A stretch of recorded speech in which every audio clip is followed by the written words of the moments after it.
Ma'am, Arnab সাহেবের সাথে যে আমাদের ডিলটা হয়েছিল সেটা ক্যান্সেল হয়ে গেছে। হোয়াট?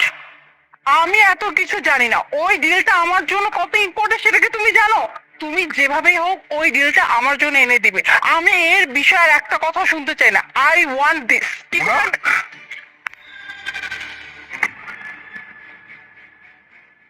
লোকের বাচ্চা তো সাহস কিভাবে হয় ম্যামের গায়ে হাত ধর। আমি তার সির এত কথা বলিস কেন? ওর লোক দেখছোস আর অমনি গায়ের উপর হুমড়ি খেয়ে পড়ছোস, তাই না? তুই চিনিস ম্যামকে? আপন সাহেব, আপনি একদম ঠিক কাজ করেছেন। ওকে না আরো দুটো চট দিন। ম্যাম আজকে প্রথম সাইডে আসছে, অমনি এসে ম্যাডামের গলা জড়িয়ে ধরলো। কত বড় সাহসী ছোট লোকের বাচ্চা। আপনারা শুধু শুধু আমাকে ভিতরে কথা কইতেছেন। আমি তো কইতেছি যে আমি ওনার চিনি। তুমি আমার চিনতে পারতেছো না? আমি তোমার চিনি তো মনে হয়। ম্যাম, ওনাকে চেনেন আপনি? আপন সাহেব, আপনি এটা কেমন কথা বলতেছেন? এইসব ছোট লোকদেরকে ম্যাডাম কি করে চিনবে? এইসব ফকিন্নির বাচ্চারা বড় লোক ম্যাম দেখলে কিভাবে সিম্পেথি পাওয়া যায় সেসব খুব ভালোভাবে জানে। দেখছে যে ম্যাডাম আসছে, অমনি এসে ম্যাডামের সামনে ম্যাডামের গলা জড়িয়ে ধরেছে। জানি ম্যাডাম ওকে দয়া করে দু এক পয়সা দান করে। আপনি বুঝতে পারছেন না? আপনি ম্যামকে জিজ্ঞেস করছেন যে ম্যাম এই ফকিন্নির বাচ্চাকে চিনে কিনা। না, আমি অ্যাকচুয়ালি চিনতে পারতেছি না উনি কে। যা এখান থেকে চলে যা, যা। শোনো, তুমি কি আমাকে সত্যিই চিনো? তুমি আমরা চিনতে পারতেছো না? আমি আলিফ, আমরা একসাথে স্কুলে পড়তাম, মনে আছে? আমার বাপের নাম আমিনুল ইসলাম, তোমার বাপের বন্ধু। চিনতে পারতেছো না? এই যে দেখো, আমার হাতে এই জায়গায় তুমি পেন্সিল ঢুকা দিছিলাম, এখনো দাগ আছে। ও আচ্ছা, এখন মনে পড়ছে। তুমি তো আলিফ, আমরা তো একসাথে পড়াশোনা করতাম। তুমি তো অনেক ব্রিলিয়ান্ট স্টুডেন্ট ছিলে। তাহলে আলিফ, তোমার এই অবস্থা কিসের জন্য? মানে তুমি ক্লিনারের পোশাক পরা কেন? মানে তুমি কি করছো? আর তুমি শহরে কবে আসলে? বাপটা মরে যাওয়ার পর থেকে আমার মনে হয় মাথায় আকাশটা ভেঙ্গা পড়ছিল। পুরো সংসারের ভার আমার কাঁধের উপর এসে পড়ছিল। কি করবো কিছু বুঝতে পারতেছিলাম না। তখন কোনো কিছু না ভাইবা শহরে চলে আসছিলাম। আইসা এই যে টুকটাক কাজকর্ম করতেছি। চাকরি তো আর করতে পারি না, যখন যেই কাম পাইতেছি ওই কামই করতেছি, এমনি চলতেছে। আচ্ছা, তুমি কি অন্য কোনো জব ট্রাই করোনি? কারণ তুমি তো অনেক ব্রিলিয়ান্ট স্টুডেন্ট ছিলে, আমাদের কলেজের সব থেকে ব্রিলিয়ান্ট স্টুডেন্ট। আর তোমার রেজাল্টও তো অনেক ভালো ছিল। তাহলে তুমি ক্লিনারের জব কেন করতেছো? তুমি অন্য জায়গায় কেন ট্রাই করো না? চাকরি পাওয়ার জন্য তো ডিগ্রি লাগবে, আমার তো ডিগ্রি নাই। ওই যে কইলাম, বাপটা মরে যাওয়ার পরে আমার পুরো জীবনটা একবার এলোমেলো হয়ে গেছে। পড়াশোনা কোনো কিছু আর আগাইতে পারি নাই। বাপের একার ইনকামের উপরেই তো সবকিছু চলতো, সংসার চলতো, আমার পড়াশোনা চলতো। তারপরে হঠাৎ করে আল্লাহ পাক যখন আমার বাপটারে নিয়ে গেল, সবকিছু আমার ঘাড়ের উপরে এসে পড়ছে। আমি একা কোন দিকে যাবো কোনো কুল কিনারা পাইতেছিলাম না। এই জন্য আর পড়াশোনা আগানো হয় নাই, পড়াশোনাও করতে পারি নাই, ভার্সিটি কমপ্লিট হয় নাই।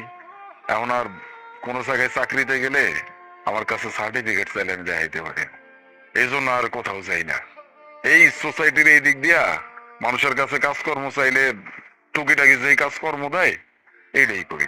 এই 400-500 টাকা করে পাই, এটা দিয়ে চলে যায়। কি বলতেছো? আর তোমার সাথে এত বছর পর দেখা হবে এটা আমি এক্সপেক্টই করি নাই। এনিওয়ে, এসব ছাড়ো। এই অফিসটা দেখতে পাচ্ছো? এইটা তোমার জন্য আজকে এত কিছু আমি করতে পেরেছি। আমি কেন হইতে যাবো? তুমি কি ভুলে গেছো? হ্যাঁ, তুমি একটা সময় আমাকে কতটা হেল্প করছো, যখন কিনা আমার বাবার অবস্থা খুব একটা ভালো ছিল না, আমাদের সংসারের আর্থিক অবস্থা খুব একটা ভালো ছিল না। স্কুলের ফি, কলেজের ফি, এসব আমি ঠিক মতো দিতে পারতাম না। টিউশন ফি, মানে আমার খুব কষ্ট হয়ে যাচ্ছিল পড়াশোনাটা রানিং করার। ঠিক সেই সময় তুমি আমাকে অনেক হেল্প করছো। পরীক্ষার ফি থেকে শুরু করে টিউশন ফি সবকিছু তুমি আমাকে দিছো। এমনকি আমাকে বইপত্র খাতা সবকিছু কিনে দিছো।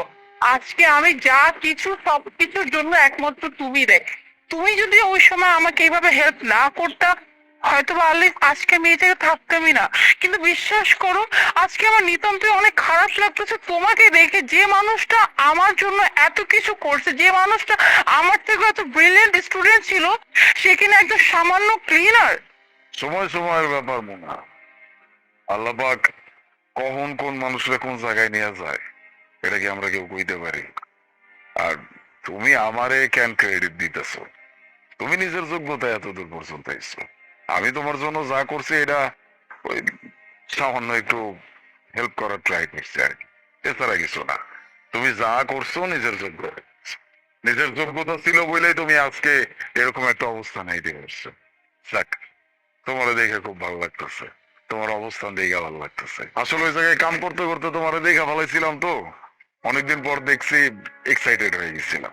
শোনো, তোমাকে আর এই ক্লিনারে জব করতে হবে না। তুমি আমার কোম্পানিতে ম্যানেজিং পোস্টে অ্যাজ এ ম্যানেজার হিসেবে জব করবে। আমি কেমনে? আমার তো কোনো ডিগ্রি নাই। এত বড় একটা কোম্পানি, এই জায়গায় চাকরি করতে গেলে তো সামান্য হলেও যোগ্যতা লাগবে। আমার তো কোনো যোগ্যতা নাই। আলিফ, তুমি ভেবো না যে আমি তোমার উপর দয়া দেখাচ্ছি বা করুণা দেখাচ্ছি।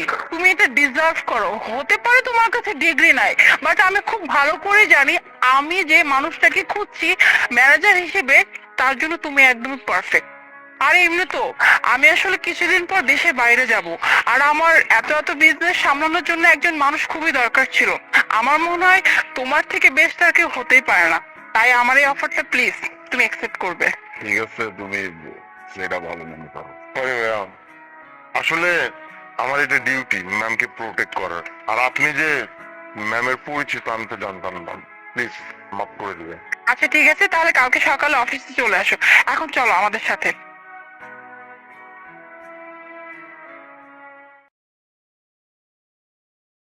হ্যালো, এই তো আপনি যে লোকেশন আমাকে পাঠিয়েছিলেন আমি ওখানেই দাঁড়িয়ে আছি।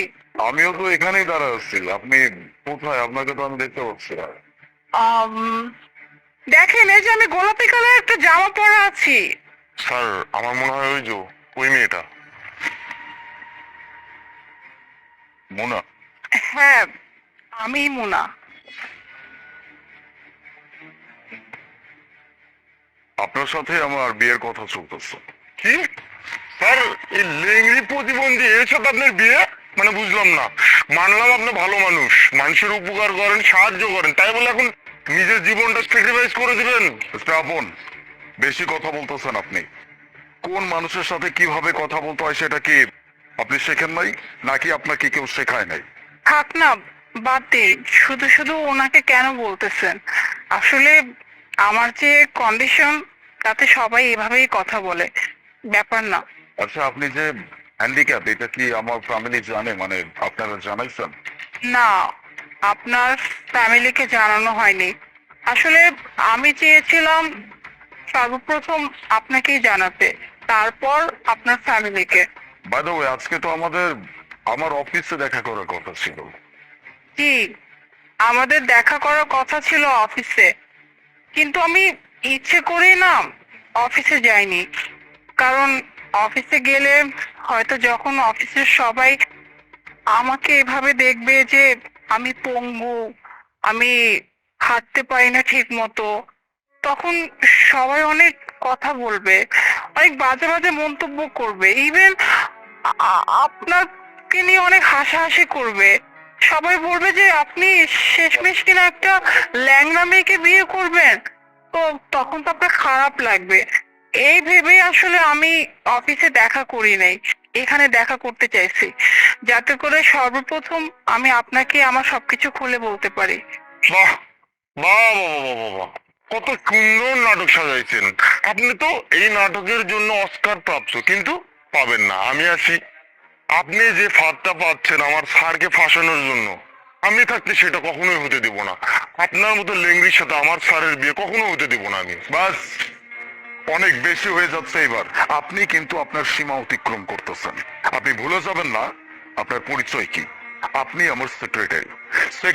সেক্রেটারির মতো থাকবেন। বেশি কথা একদমই বলবেন না, নয়তো চাকরি থেকে আপনাকে বের করে দিতে আমার কিন্তু সময় লাগবে না। থাক না, আপনি কয়জনের মুখ বন্ধ করতে পারবেন বলেন? এভাবে তো প্রত্যেকটা মানুষই আমাকে নিয়ে নানা ধরনের মন্তব্য করে। পঙ্গু, হাঁটতে পারি না, প্রতিবন্ধী, ল্যাংড়া। আমাদের জীবন আসলে জীবন না, আমাদেরকে কেউ মূল্যায়নই করতে চায় না। সমাজে প্রত্যেকটা মানুষ না আমাদেরকে একটু অন্য চোখেই দেখে। কেউ না আমাদেরকে এটা বুঝতে চায় না যে আমরাও তো বাকি মানুষদের মতোই, তাই না?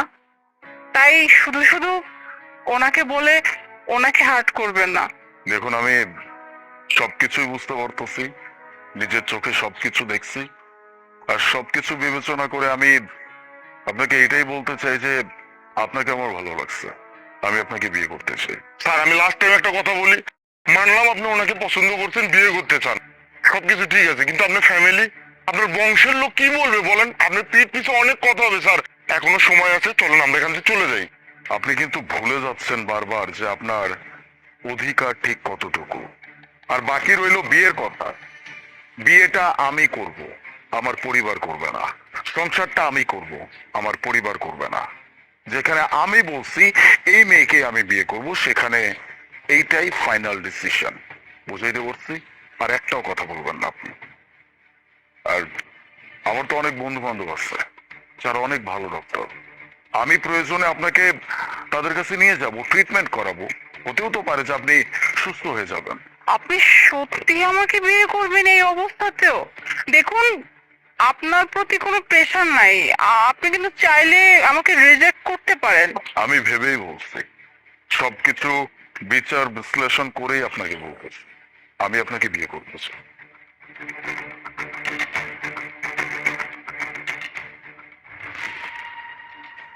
আপনি পঙ্গু না? না, আমি একদমই ঠিকঠাক স্বাভাবিকভাবে হাঁটাচলা করতে পারি আপনাদের মতোই। আসলে আমি একটা ছোট্ট টেস্ট নিচ্ছিলাম, কারণ আমি চাইছি যে আমি যাকে বিয়ে করব সেই মানুষটা যেন একদম সৎ এবং অনেক বড় মনের মানুষ হয়।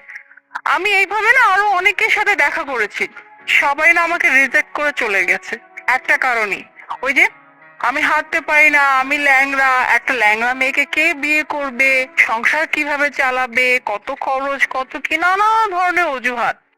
তাই আমি ভাবছি যে আমি এমন কাউকে বিয়ে করব যে কিনা আমার এই ল্যাংড়া থাকা অবস্থাতে আমাকে একসেপ্ট করবে। তো ফাইনালি আমি আপনাকে পেয়ে গেলাম, যে কিনা আমার এই সত্যটা জানার পরেও আমাকে বিয়ে করতে রাজি হয়েছে। আপনি আমার টেস্টে পাশ করেছেন, আমি আপনাকে বিয়ে করতে চাই। আপনার টেস্টে আমি পাস করছি, আর আমার টেস্টে আপনি পাস করছেন। চলুন বাকি কথা আমরা বাড়িতে গিয়ে বলি। আচ্ছা চলুন।